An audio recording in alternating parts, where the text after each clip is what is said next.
सरल सीधे व्यक्ति को संसार में कष्ट सहने पड़ते हैं, पर चालाक व्यक्ति संसार में सुख पाता है, सफल हो जाता है। सफल नहीं होता, ये गलत शब्द है। सफल नहीं होगा। अभी कोई चालाकी से सफल हो सकता है। रावण जैसा कोई चालाक पुरुष था, सब विद्याओं का ज्ञाता, परम चालाक था। कालनेमि से बढ़कर कोई चालाक था?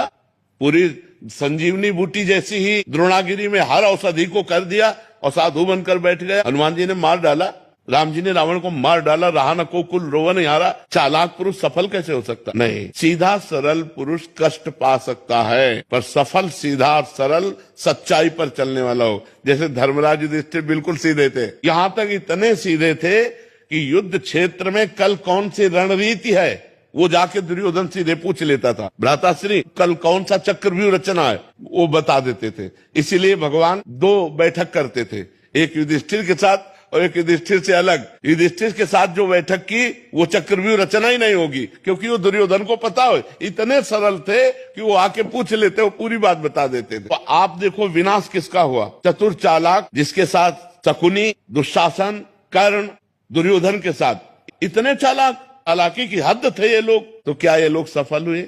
नहीं, सफल हुए सीधे साधे युधिष्ठिर जी महाराज। तो चालाक पुरुष तुम्हें सफल होते नजर आएगा, लेकिन सफल नहीं हो सकता।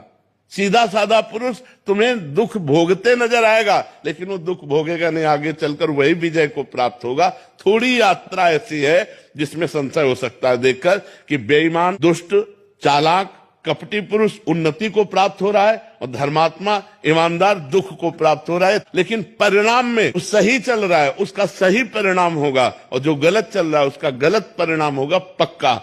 उसका पुण्य उसको साथ दे सकता है, लेकिन जो जीवन का परिणाम है वो ये पद नहीं है। मरोगे तो तुम्हारे साथ पद नहीं जाएगा, तुम्हारे साथ रुपया नहीं जाएगा, अच्छाई जाएगी, तुम्हारे सत्कर्म जाएंगे। और ये पक्की बात समझ लो, जब आपके आचरणों का, और भगवान ऐसी बुद्धि भ्रष्ट कर देते हैं कि खुला आचरण उसकी गंदगी सामने आ जाती है। आदमी की इज्जत चली गई तो किस योग रह गया? तो ये पक्का समझ लो, अच्छा पुरुष और धर्मात्मा पुरुष दुखी हो सकता है लेकिन हार नहीं सकता। विजय को वही प्राप्त होगा, ये निश्चित बात है। सामने से तो बहुत सुंदर दिखाई दे रहे और पीछे जो पाप कर रहे तो मालिक देख रहा है, उसका हिसाब मालिक करेगा। मालिक की दुकान में है सबका जीवन खाता, पाई भर का भी चूक नहीं होती हमारे मालिक से। एक एक बात का हिसाब होता है। अगर हमने अंगुली भी उठाई है तो उसका भी हिसाब है कि क्यों उठाई और कैसे उठाई। परमात्मा सबको देख रहा है, इसलिए ये मत जानो कि कोई देख नहीं रहा है, हम अच्छाई कर रहे हैं, हमें बुराई पर बुराई मिलती चली जा रही, कोई हमारे देख नहीं। परमात्मा देख रहा है। और जो एक है कि मैं छल कपट बुराई से बढ़ रहा हूं, तो देख लेना तुम नष्ट हो जाओगे।